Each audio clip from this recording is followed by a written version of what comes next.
Kirahal Kemjo Sasyakal.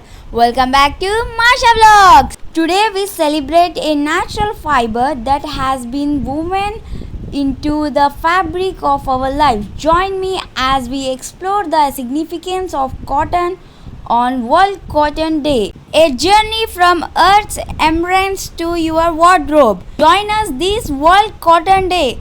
Celebrate the positive impact of responsible fashion, making cotton fair and sustainable for all. Hashtag Farm to Fashion. Benefits and uses of cotton.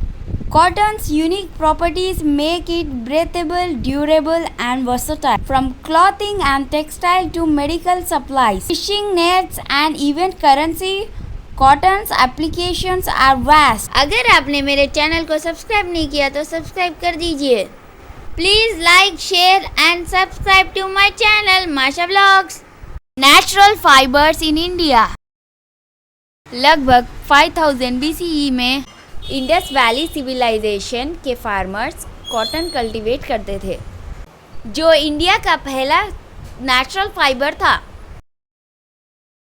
Cotton को सबसे पहले spin और weave करना भी उन्होंने ही शुरू किया था। वेदों में स्पिनिंग, वीविंग और ड्रेस डिज़ाइनिंग के अनगिनत प्रश्न हैं। ऋग्वेद में मेल वीवर को वाया और फीमेल वीवर को वायात्री कहते हैं। थ्रेड, शटर और लूम को लपेटने के लिए कुछ वीविंग रिकेट्स इसके मुख्य उपकरण हैं। 327 BCE में अलेक्जेंडर ने इंडिया में आक्रमण करने के बाद उसके सैनिक कॉटन के कपड़ों को पसंद करने लगे, क्योंकि ये वूल के कपड़ों से ज़्यादा अधिक आरामदायक था। भारत में कॉटन के अलावा भी कई नेचुरल फाइबर्स का प्रचलन रहा है। नारियल के बाहरी भूसे से निकाले गए फाइबर को कॉयर कहते हैं। पुराने समय में इससे रस्सियाँ और डोरियाँ बनाई जाती है। चोला एम्पायर में जहाज़ों को बनाने में इसका उपयोग होता था, जिस वजह से ये फाइबर काफ़ी पॉपुलर हो गया था। 16वीं सेंचुरी में मुग़ल सम्राट अकबर ने भारत के गर्म क्लाइमेट को ध्यान में रखकर सिल्क की जगह कॉटन कपड़ों का इस्तेमाल किया। इसी दौरान हैंड वीविंग के बढ़ते उत्पादन से मुग़ल काल भारत में कॉटन कपड़ों का गोल्डन एज बन गया। कॉटन की तरह जूट भी प्लांट बेस्ड फाइबर है, जिसका उपयोग इंडस वैली सिविलाइजेशन में 3rd मिलीनियम BCE से कपड़ों के उत्पादन के लिए जाता रहा है।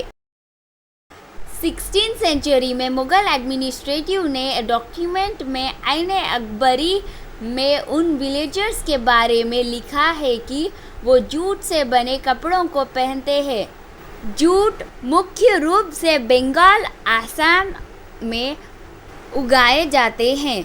जूट 17वीं सेंचुरी में शुरुआत में डच और फ्रेंच ने जूट का ट्रेंड शुरू किया और इसे बंगाल से यूरोप ले गए। अंग्रेज़ों ने भारतीय इलाकों पर अधिकार करने के साथ ही ईस्टर्न इंडिया में जूट और वेस्टर्न इंडिया में कॉटन की फैक्ट्री शुरू की। उन्होंने पाया कि भारत में अच्छी क्वालिटी का कॉटन और जूट उगाया जाता था।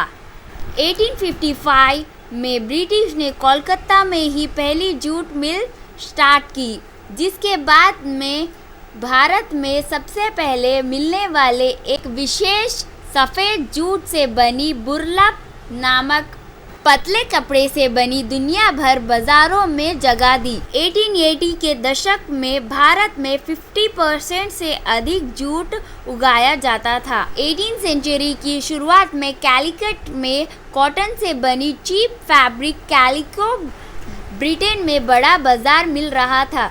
भारतीयों कपड़ों की बढ़ती पॉपुलैरिटी खतरा बनकर ब्रिटिश पार्लियामेंट ने कैलिको एक्ट पास किया। अब इंग्लैंड में बनी चीप सिंथेटिक फाइबर उसका एक्सपोर्ट इंडियन सब कॉन्टिनेंट में होने लगा। बहुत से इंडियन वीवर्स उनकी रोजी रोटी चली गई, जबकि ब्रिटिशर्स ने काफ़ी फॉर्च्यून कमाया। नेचुरल फाइबर्स उत्पादों में वर्षों तक कमी के बाद 1918 में साबरमती आश्रम में खादी का पहला कपड़ा बनाकर इंडियन टेक्सटाइल इंडस्ट्री को फिर से रिवाइव किया। महात्मा गांधी ने महसूस किया कि नेचुरल फाइबर भारत की स्वतंत्रता के लिए ज़रूरी थी। खादी आंदोलन को लीड करते हुए भारतीयों को ब्रिटिश क्लोथ्स बाइकॉट करने और देसी सामान खादी का उपयोग करने के लिए कहा। इसी वजह से स्वदेशी आंदोलन स्वतंत्रता संग्राम का प्रतीक बन गया।